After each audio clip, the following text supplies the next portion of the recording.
بسم اللہ الرحمن الرحیم. السلام علیکم ناظرین. لائف کے حوالے سے آج دوسرا پروگرام.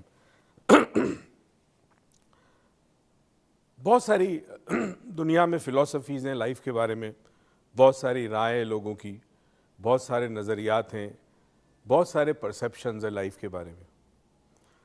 ایک چیز میں نے کسی سے سنی, وہ بھی بڑی انٹرسٹنگ تھی, اور وہ یہ تھی کہ life is a series of problems. ایک پرابلم سے جب آپ نکلتے ہیں اور دوسرے پرابلم میں جانے سے پہلے جو بیچ کا وقفہ ہوتا ہے اسے ہم راحت کہتے ہیں, سکون کہتے ہیں.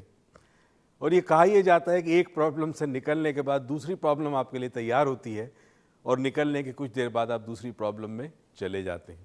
اپنا اپنا نظریہ ہے, اور اس سے ہر انسان کو اس کی مرضی ہے وہ جس طرح سوچے. ہر شخص زندگی کو اپنے طریقے سے ایکسپیرینس کرتا ہے.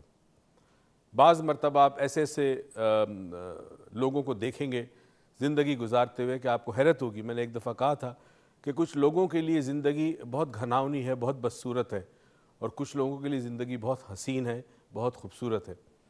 دین ہمارا کہتا ہے یہ زندگی جو ہے, ہماری لائف جو ہے, یہ دارالامتحان ہے. یعنی یہ وہ جگہ ہے جہاں ہمیں ایگزام دے رہے ہیں ہم, اور ہمیں اس ایگزام میں پاس ہونا ہے. ڈیفینیٹلی زندگی میں بھی ہمیں کچھ کرنا ہے, زندگی کو بھی ہم نے سمجھنا ہے. ہماری کوشش ہوتی ہے اس لاؤنج میں کہ ہم بہت گہری باتیں نہ کریں, بہت فلسفی والی باتیں نہ کریں, فلاسفیکل بات نہ ہو, عام بات ہو, اتنی زیادہ گہری نہ ہو کہ پرابلم ہو سمجھنے میں. مگر کبھی کبھی گہرائی میں جانا پڑتا ہے, کیونکہ جو قیمتی موتی ہوتا ہے وہ ہمیشہ سمندر کی گہرائی سے ہی ملتا ہے. اب لائف کے حوالے سے آج ہم پھر مزید گفتگو کریں گے. ہم دوسرے پرسپیکٹیو بھی لیں گے لائف کے, مختلف مذاہب, مختلف اسکول آف تھاٹ, مختلف روحانی اسکول آف تھاٹس کیا کہتے ہیں اس کے بارے میں. کیا واقعی لائف ایک سیریز آف پرابلم ہے, یا اس کے علاوہ بھی لائف کچھ ہے. ایک شخص نے یہ کہا, بڑا مشہور آدمی تھا, اس نے بھی زندگی میں بہت کچھ لوگوں کو سکھایا. وہ کہتا ہے لائف از اے سیلیبریشن, یعنی زندگی ایک جشن ہے. کیونکہ ہر سانس جو آپ لیتے ہیں وہ وجہ ہے جشن منانے کی. کیونکہ یہاں آپ نے سانس لیا, اور اسی دنیا کے کسی خطے میں اور کئی خطوں میں کئی لوگوں نے آخری سانس لینے کے بعد دوسرا سانس اس کو نہیں آیا. جو کچھ آپ کے پاس ہے, کم ہے یا زیادہ ہے, اچھا ہے یا برا ہے, سیلیبریٹ کرنا سیکھیں. اسی لیے شاید دین ہمارا بار بار جس طرف ہمارا اشارہ کیا جا رہا ہے ہمیں, یا بتایا جا رہا ہے, وہ یہ ہے کہ ہم اپنی نعمتوں کا شمار کریں, ہم ان بلیسنگز کو یاد کریں. پہلے تو انہیں ڈھونڈے کہ کتنی بلیسنگز, ان گنت اظہار ہے, اور یہ زندگی خود ایک بہت بڑی بلیسنگ ہے. کسی نے یہ کہا کہ زندگی جو ہے آپ کے لیے ایک بہت بڑی اپرچونٹی ہے, ایک سپرنگ بورڈ ہے. جمناسٹک میں ایک سپرنگ بورڈ ہوتا ہے جس سے ایک جمناسٹ جمپ کر کے, ہارس ہوتا ہے, ایک چیز ہوتی ہے اس کو ہارس کہتے ہیں, اس کے اوپر سے چھلانگ لگا کر دوسری طرف جاتا ہے.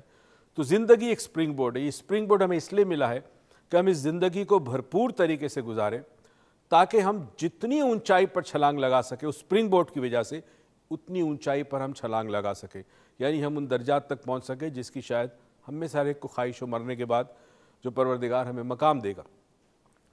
خیر, قصہ مختصر یہ ہے کہ زندگی کے بارے میں بڑے بڑے فلسفیوں نے بہت بڑی باتیں کی ہے, ماہر نفسیات نے بڑی باتیں کی ہے, اسٹوڈنٹ آف سوشل سائنسز نے بڑی بات کی ہے, تھیولوجینز نے بڑی بات کی ہے, مختلف ریلیجس فگرز نے اور ریلیجس اسکولز آف تھاٹ نے بڑی بات کی ہے, روحانیت نے بھی بڑی بات کی ہے. ایک چیز ڈیفینیٹ ہے کہ زندگی ایک پرسیپشن ہے, اور ہر شخص اپنی زندگی کو ایک خاص زاویے سے دیکھتا ہے, ایک خاص ترازو میں تولتا ہے. کیا یہ زندگی اچھی ہے یا بری ہے, یہ امپورٹنٹ نہیں ہے. آپ غریب گھر میں پیدا ہوئے یا امیر گھر میں پیدا ہوئے, یہ امپورٹنٹ نہیں ہے. آپ کے ماں باپ تعلیمی یافتہ تھے یا نہیں تھے, یہ بھی امپورٹنٹ نہیں ہے. کیا آپ کو تعلیم مل سکی, اعلیٰ تعلیم, یا نہیں مل سکی, یہ بھی امپورٹنٹ نہیں ہے. امپورٹنٹ یہ ہے کہ زندگی کس طرح جی سکے انسان. جینا ہی دراصل زندگی ہے, کیونکہ اگر آپ جی نہیں سکتے تو پھر آپ نے زندگی نہیں گزاری. یعنی زندگی آپ کے اطراف میں جو لائف ہے جس کو ہم حیات کہتے ہیں, بہت سارے ایگزسٹنس ہیں, پھول پتے ہیں, پودے ہیں, جانور ہیں, مچھلیاں ہیں, پرندے ہیں, اور مختلف حیوانات ہیں, کیڑے مکوڑے. زندگی تو سب کے پاس ہے, مگر فرق یہ ہے کہ انسان زندگی جیتا ہے. ایگزسٹنس اطراف میں موجود ہے. اس کا ایک راز کسی نے بتایا کہ اگر زندگی کو سمجھنا ہے اور جینا ہے تو لیو کانشیسلی, شعور کے ساتھ زندگی گزارو, اویکن زندگی گزارو, بیداری کے ساتھ زندگی گزارو. ہر لمحہ زندگی کا آپ کے عمل پر آپ کو مکمل اختیار ہو, آپ کی سوچ اور نیت کا آپ کو پتہ ہو. ایک بریک پہ جائیں گے, بریک سے واپس آئیں گے, عروج بھی آ جائے گی, پھر ہم آگے اس موضوع کو چلائیں گے. پلیز ہمیں کال کر کے اپنی حوالے سے اپنی رائے, اپنے نظریات, اپنے ایکسپیرینس زندگی کے ہمارے ساتھ ڈیفینیٹلی شیئر کریں. کہیں مت جائیے گا, یوں گئے اور یوں آئیں.